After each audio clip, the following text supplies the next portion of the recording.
दोस्तों, भूमध्य सागर में आज इतिहास का सबसे खतरनाक नौसैनिक संघर्ष शुरू हो गया है। भारत का आईएनएस विक्रांत नाटो मिसाइल हमले से क्षतिग्रस्त हुआ, लेकिन भारतीय नौसेना ने जो जवाबी कार्रवाई की उसने सबको चौंका दिया। तुर्की को रूस के परमाणु पनडुब्बियां के सामने घुटने टेकने पड़े। लापता आईएनएस अरिहंत का लोकेशन ट्रेस हुआ और सपोर्ट टीम को तुरंत रवाना किया गया। क्या यह तीसरे विश्व युद्ध की शुरुआत है?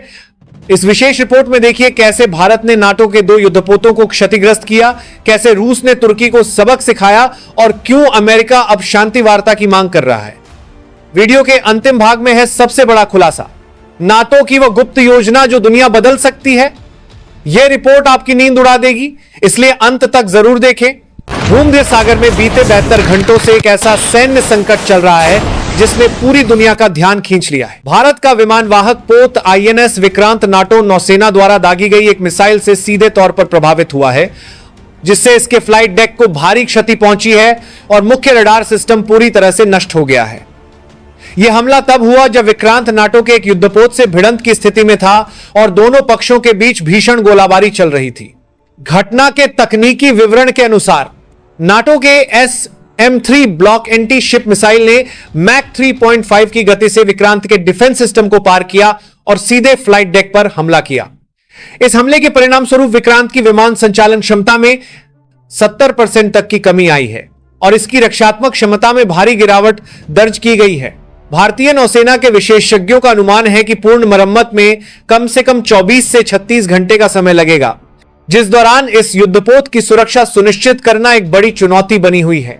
इस संकट के बीच रूसी नौसेना ने भूमध्य सागर में प्रवेश किया और अपने उन्नत युद्धपोतों एवं पनडुब्बियों की तैनाती की। रूस के इस कदम ने संघर्ष के समीकरणों को पूरी तरह से बदल दिया है। एडमिरल नखिमोव क्लास के क्रूजर और यासेन M क्लास की परमाणु पनडुब्बियों की मौजूदगी ने इस क्षेत्र में सैन्य संतुलन को भारत के पक्ष में कर दिया है। जब तुर्की ने रूसी बेड़े का रास्ता रोकने का प्रयास किया तो रूस ने तुरंत जवाबी कार्रवाई करते हुए चेतावनी मिसाइल दागी, जिसके बाद तुर्की को अपनी गलती का एहसास हो गया और उसे रास्ता खाली करना पड़ा। इस संघर्ष में एक और महत्वपूर्ण घटना तब घटी जब भारतीय नौसेना के 2 युद्धपोतों आईएनएस त्रिकंद और आईएनएस विक्रमादित्य ने पाकिस्तानी नौसेना को पूरी तरह से घेर लिया। पाकिस्तानी जहाजों की आवाजाही पूरी तरह से रोक दी गई है और उनकी संचार व्यवस्था बाधित कर दी गई है। यह स्थिति पाकिस्तान के लिए बेहद शर्मनाक है, क्योंकि इससे उसकी सैन्य तैयारियों की कमजोरियां स्पष्ट रूप से उजागर हो रही हैं। इस वैश्विक संकट में दुनिया की कई प्रमुख शक्तियां सीधे तौर पर शामिल हैं।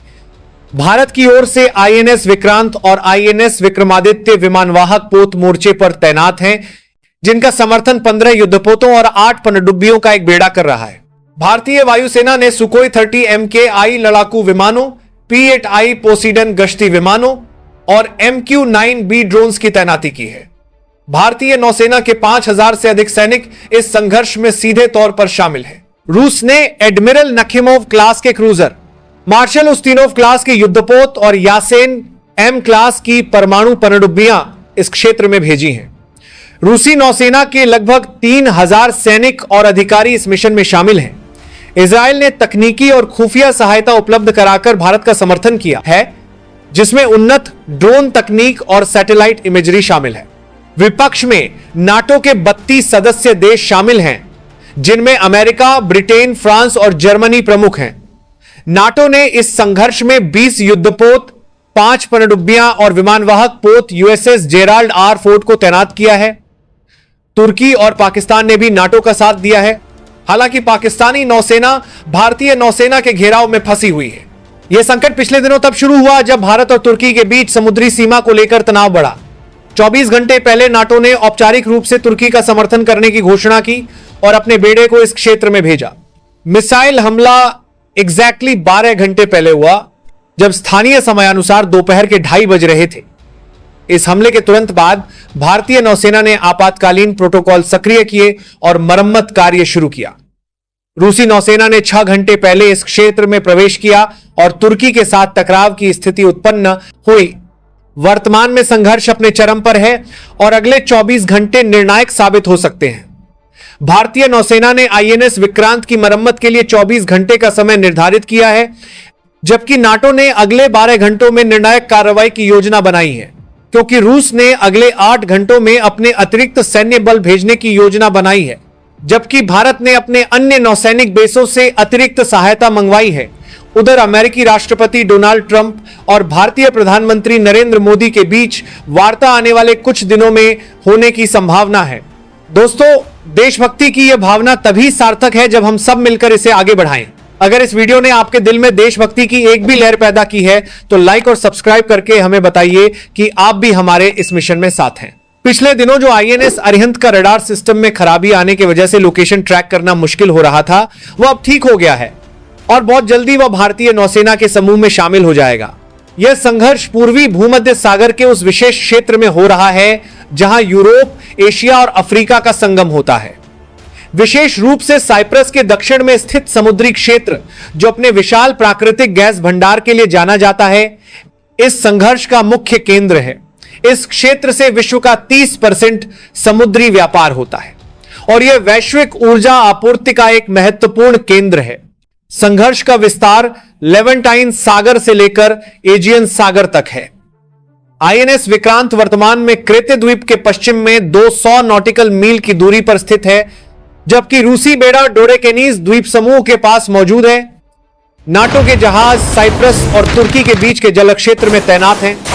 इस पूरे क्षेत्र का रणनीतिक महत्व इसलिए और बढ़ जाता है क्योंकि यह स्वेज नहर से आने वाले जहाजों के लिए एक प्रमुख मार्ग है। विशेष रूप से इस क्षेत्र में स्थित प्राकृतिक गैस क्षेत्र जैसे इजराइल का लेवियाथान गैस फील्ड, साइप्रस का अफ्रोडाइट गैस फील्ड और जोहर गैस फील्ड जो मिस्र का है, इस संघर्ष के मुख्य कारणों में से हैं। यह क्षेत्र समुद्री व्यापार के लिए अत्यंत महत्वपूर्ण है क्योंकि यहां से प्रतिदिन 500 से अधिक व्यापारिक जहाज गुजरते हैं, जिनमें तेल टैंकर और कंटेनर जहाज शामिल हैं। इस संघर्ष की जड़ें कई स्तरों में फैली हुई हैं। सबसे पहले पूर्वी भूमध्य सागर में रिसेंटली खोजे गए विशाल प्राकृतिक गैस भंडार ने इस क्षेत्र को वैश्विक ऊर्जा महत्व का केंद्र बना दिया है। भारत ने साइप्रस सरकार के साथ एक रणनीतिक समझौता किया था, जबकि तुर्की इस क्षेत्र में अपना दावा पेश कर रहा था। अनुमानित 3.5 ट्रिलियन क्यूबिक मीटर प्राकृतिक गैस का भंडार इस संघर्ष का प्रमुख आर्थिक कारण है। दूसरा कारण है भूमध्य सागर में नौसैनिक प्रभुत्व की लड़ाई। भारत अपनी नौसेना को एक वैश्विक शक्ति के रूप में स्थापित करना चाहता है, जबकि नाटो इस क्षेत्र में अपना वर्चस्व बनाए रखना चाहता है। भारत की एक्ट ईस्ट पॉलिसी और नाटो की वैश्विक उपस्थिति रणनीति के बीच टकराव इस संघर्ष का मुख्य कारण बना है। तीसरा और सबसे महत्वपूर्ण कारण है वैश्विक शक्ति संतुलन में बदलाव। भारत की बढ़ती आर्थिक और सैन्य शक्ति पश्चिमी देशों के लिए एक चुनौती बन गई है। इस संघर्ष के पीछे भारत को रोकने की एक सोची समझी रणनीति भी काम कर रही है। साथ ही रूस और भारत के बीच बढ़ते सैन्य सहयोग ने पश्चिमी देशों की चिंताएं और बढ़ा दी हैं। चौथा कारण है ऊर्जा सुरक्षा का मुद्दा। यूरोपीय देश रूसी गैस पर अपनी निर्भरता कम करना चाहते हैं और पूर्वी भूमध्य सागर के गैस भंडार को वैकल्पिक स्रोत के रूप में विकसित करना चाहते हैं। भारत की इस क्षेत्र में बढ़ती उपस्थिति यूरोपीय देशों की इन योजनाओं के लिए चुनौती बन गई है। यह संकट कई चरणों में विकसित हुआ। पहले चरण में भारत और तुर्की के बीच समुद्री सीमा को लेकर विवाद शुरू हुआ। दूसरे चरण में दोनों देशों ने अपने अपने नौसैनिक बलों को इस क्षेत्र में भेजा। तीसरे चरण में नाटो ने हस्तक्षेप किया और तुर्की का समर्थन किया।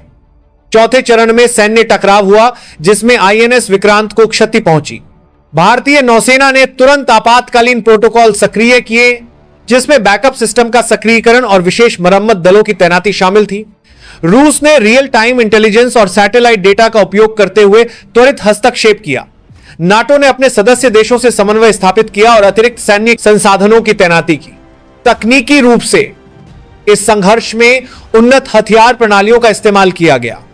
भारत ने अपने ब्रह्मोस मिसाइल सिस्टम का प्रयोग किया, जबकि नाटो ने SM-3 मिसाइलों का इस्तेमाल किया। रूस ने अपने कैलिबर क्रूज मिसाइल सिस्टम से इस क्षेत्र में अपनी उपस्थिति दर्ज कराई। वर्तमान में संयुक्त राष्ट्र सुरक्षा परिषद की आपात बैठक चल रही है, जबकि विभिन्न देश शांति वार्ता के विकल्पों पर विचार कर रहे हैं। अगले 24 घंटे इस संकट के समाधान की दिशा तय करेंगे। भारत ने मरम्मत कार्य पूरा करने के लिए 24 घंटे का लक्ष्य रखा है, जबकि नाटो ने अगले 12 घंटों में निर्णायक कार्रवाई की योजना बनाई है। दोस्तों, यह संकट न केवल भूमध्य सागर बल्कि पूरी दुनिया के भविष्य के लिए महत्वपूर्ण है। अगर आपको यह जानकारी उपयोगी लगी हो तो इस वीडियो को लाइक करें और चैनल को सब्सक्राइब करना ना भूलें।